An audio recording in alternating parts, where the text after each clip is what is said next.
Ok, donc c'est parti dans cette Expat Talk. Bienvenue dans l'Expat Talk. On a le plaisir aujourd'hui d'accueillir Sylvain Perret, notre guest speaker.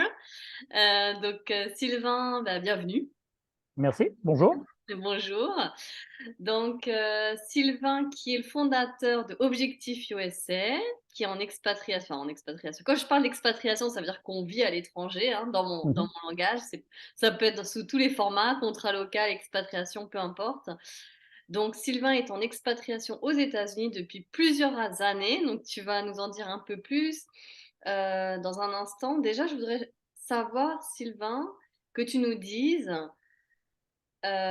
pourquoi as-tu choisi de vivre à l'étranger aux États-Unis? Alors, pourquoi ça s'est fait en deux temps? Alors d'abord, j'ai toujours voulu, de tout gamin, je suis originaire d'un village de la Loire. La première fois que j'ai pris l'avion, j'avais 17 ans. Donc on voyageait très très peu. Et moi, j'ai toujours eu envie de voir d'autres cieux, d'autres cultures, etc. Donc j'ai toujours voulu ça. Il s'est avéré que professionnellement, j'ai commencé à travailler dans la banque. Et bah, malheureusement, j'ai travaillé dans des banques qui proposaient très très peu de postes à l'étranger. Euh, et ça a pris beaucoup de temps, jusqu'au jour où en 2007, moi j'avais fait savoir chaque année, chaque année j'allais voir mon DRH, et chaque année je lui disais, au fait, je vous rappelle que j'aimerais un jour aller à l'étranger. Et chaque année, ma DRH, qui était très sympa d'ailleurs, me disait, oui, mais je vous rappelle que vous êtes dans une banque régionale et on n'a pas de filiale à l'étranger. Mm. Et puis, il s'est avéré que en 2006, il y a eu une première ouverture, à savoir que la banque dans laquelle je travaillais rachetait une banque polonaise. Et ils m'ont envoyé en Pologne pour étudier le marché, et entre autres parce que je parlais anglais. Voilà, tout simplement, on dit, vous parlez anglais, vous vous débrouillez bien. Je dis, bah oui, je me débrouille pas trop mal. Toujours passionné d'anglais à l'école, etc. Ouais. Toujours des très bonnes notes en anglais. Et donc, ils m'ont dit, bah, on a besoin d'un directeur d'agence qui ait l'habitude du job de directeur d'agence de tous les jours pour aller voir les agences en Pologne et s'assurer que ça correspond à peu près à ce qu'on nous a dit. Et donc, à ce moment-là, ma DRH a été vraiment alertée sur le fait que effectivement, je me débrouillais à l'étranger. Donc, on a fait cette première mission. Et en 2007, on m'a appelé un jour, je me rappelle, en avril 2007, on m'a dit, écoutez, on a un problème. Alors, c'est pas vraiment à l'étranger, c'est en Guadeloupe. Ouais. Mais on a un problème en Guadeloupe. On a besoin d'envoyer quelqu'un en Guadeloupe demain. Ah, En gros, vous êtes dans l'avion demain. Et elle me dit, donc il nous faut en gros la réponse dans 24 heures. Et là, à l'époque, j'ai dit, mais vous savez, je crois que j'ai pas besoin de 24 heures en fait, hein. J'ai demandé à ma femme, j'ai dit, écoute, Guadeloupe demain, banco. Et le lendemain, j'étais dans l'avion. ouais. Et ma famille m'a rejoint 12 semaines plus tard. Et D'accord. c'est notre première expatriation parce que la Guadeloupe, c'est pas la France. Mhm. C'est français, mais c'est pas la France. Mhm. Donc, ça a été notre première expérience d'expatriation en Guadeloupe. Ouais. À partir de la Guadeloupe, il s'est avéré que la France, c'est loin. Et que pour rentrer pour 15 jours, le décalage horaire, etc., etc., la Floride était à côté. Et Mhm. donc, on a commencé à faire des sauts de puce en Floride pour une semaine, pour 15 jours. Mhm. J'avais jamais mis les pieds aux États-Unis et je pense même qu'on peut me qualifier à un moment donné un peu d'anti-américain primaire.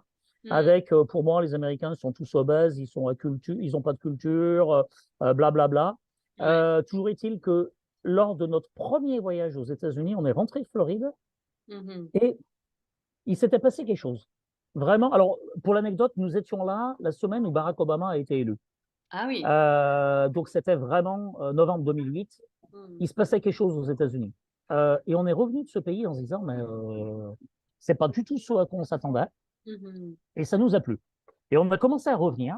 Et puis Ouais. un jour, il s'est avéré qu'on a rencontré une avocate en immigration, Mhm. et on lui a dit, bah, écoute, on voudrait venir. Comment faire pour venir? Et il s'avérait qu'à ce moment-là, on avait une autre entreprise en Guadeloupe, une entreprise de déco. Et en gros, on nous dit, bah, écoute, si ça marche en Guadeloupe, ça peut marcher en Floride. Tenter le coup de créer la même chose en Floride. Et on est venu avec cette entreprise de déco. D'accord. Et bah, ça fait 13 ans. C'était en juin 2010. Ça fait 13 ans. Ouais. L'entreprise de déco existe toujours. Alors, elle a beaucoup évolué, hein. Ça, on en parlera, l'obligation de pivoter, etc. Mais il faut bien dire une chose, il y avait la volonté, clairement, depuis tout gamin, de voyager, de voir autre chose.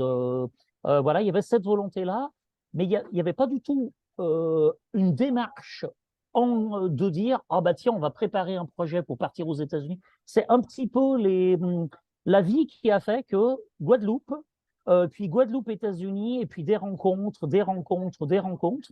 Et puis un jour, on se dit, pourquoi pas?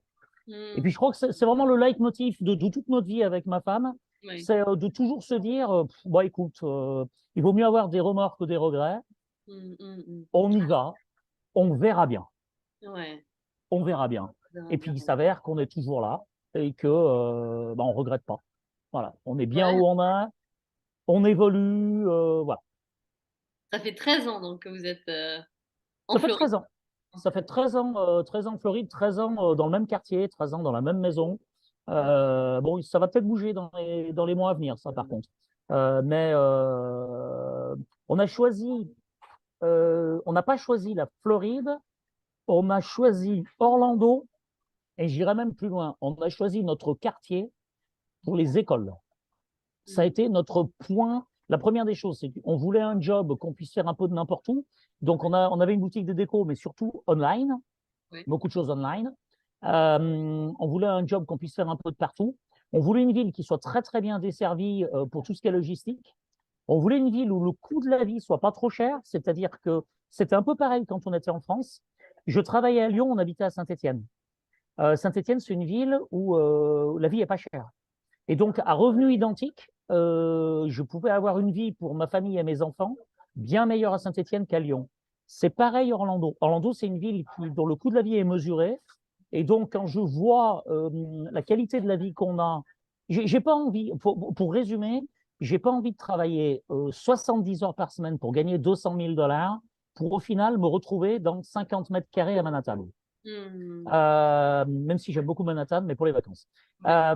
Non, non, nous, l'idée, c'était de se dire, je préfère travailler un peu moins, gagner moins, mais avoir une qualité de vie où effectivement, on peut profiter des enfants, on peut prendre des vacances, ce qui n'est pas évident aux États-Unis. Voilà, il y avait tout ça. Et Orlando s'est imposé, ce quartier s'est imposé vraiment pour la qualité des écoles. Ouais. Ouais, je comprends cette priorité pour les enfants, hein, le choix des écoles, le choix des quartiers. Parce que du coup, quand vous êtes arrivé, toi et ta famille, en Floride, quel âge avaient tes enfants à ce moment-là? Alors, Vivien avait un tout petit peu moins de 5 ans, il avait 4 ans et demi. Ouais. Claudie arrivait à 8 ans et Roxane à 11 ans. Donc Roxane rentrait en middle school, rentrait en sixth grade. Claudie rentrait en third grade. Et Vivien, ben, comme il est du 18, 23 septembre, il va me maudire si jamais non, il est du 23 septembre. Comme il est du 23 septembre, Oui. ben, que malheureusement l'année, ça change au 1er septembre.